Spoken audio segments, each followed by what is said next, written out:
There was no practice, no shoot-around for the Cavaliers on Thursday. They showed up solely to address the media.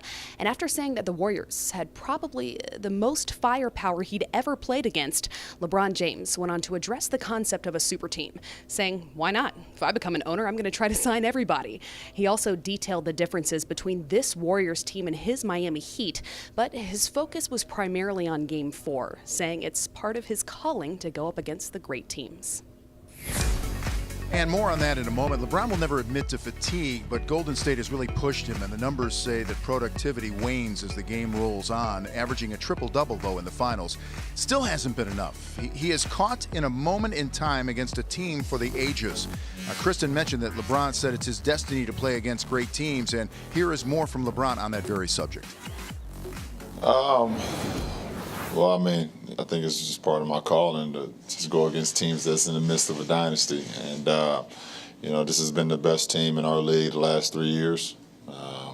You know, and they won a championship. And last year, it was the greatest regular season team we had played. It was probably one of the best postseason teams that everybody has ever seen as well. We was just able to overcome that.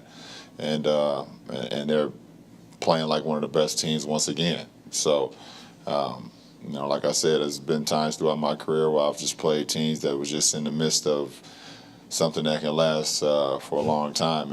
As well as you're playing and as good as you're feeling, have you kind of recalibrated how long you want to stay around? I don't know. I mean, I feel good.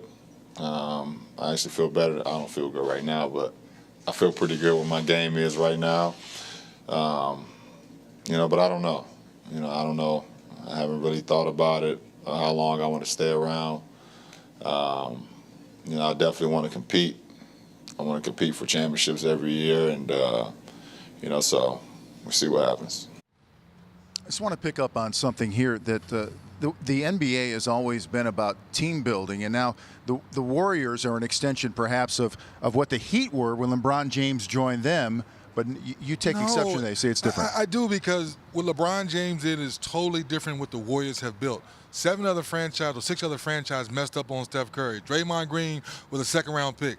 A lot of people didn't know who Klay Thompson was going into the draft. So that's why you give the Warriors a lot of credit for going out there and finding the right people and finding the right personalities. Now Kevin Durant becomes a free agent. They take him to the Hamptons. They sell the Warriors. They sell the culture. They sell the Bay Area. Boom, boom, boom. They did it the right way. So how are you saying they built a super team? They did it through the draft and free agency. That's how you build a good team. Yeah, I thought a little bit interesting that LeBron saying, you know, his plight is always going up against the dynasties when he went to Miami and chose to put that one together and come back here.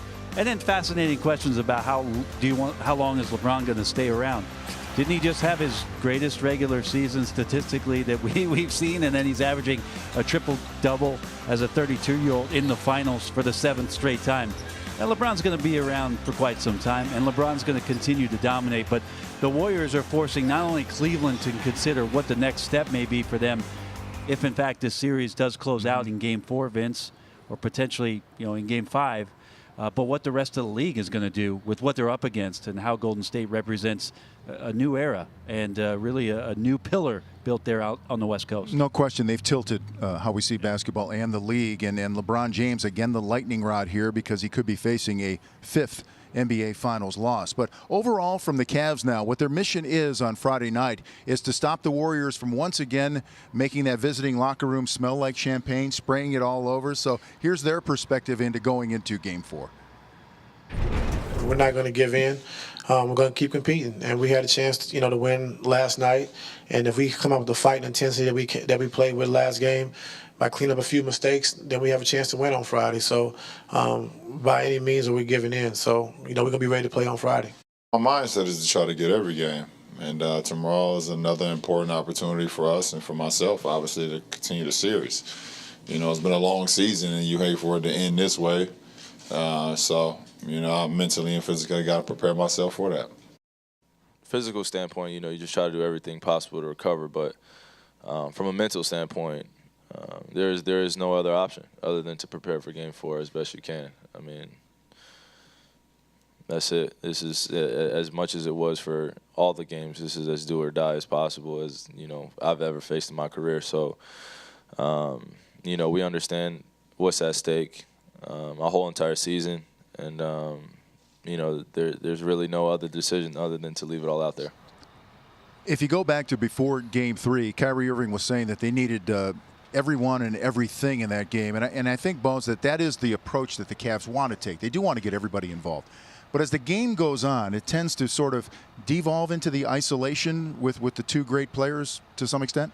Yeah, and I think you start to get a little bit desperate, down the stretch. They look, they had that 6-point lead under 3 minutes to go. They had several possessions down the stretch, which we showed you that they came up empty-handed. And you think about the game, 12 of 41 on uncontested field goals in a game. A night where they just did not shoot the ball well. I think they relied too much, 3D in my opinion, on the three-point shot. The Golden State Warriors had set the record the game before, attempting 43 field goals, and Cleveland comes back and shoots 44 on their own. And that maybe wasn't the recipe for them, but uncontested shots, the energy level not there.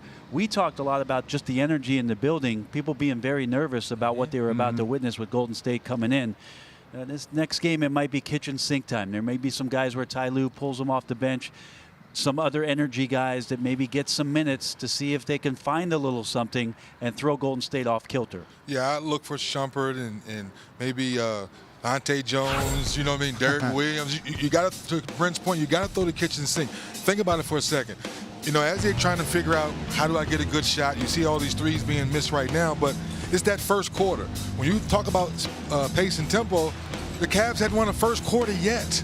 Have not won a first quarter yet. 39 and 39 and back at home. Right, Yeah. You're at home and you're getting up 39 points, so you have to throw the kitchen sink. You have to throw everything in there, but more importantly, can you make enough shots to hold the Golden State Warriors off? Because they're not panicking early in the ball game. They stick with their ball game.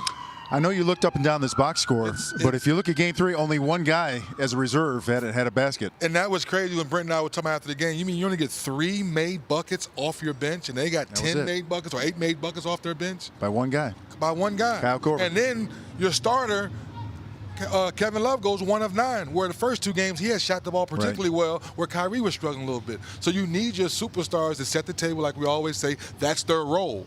Now, when other guys come off the bench, they have to finish their role as well. The Warriors need just about that much of an opening, and they're going to take advantage, and they did.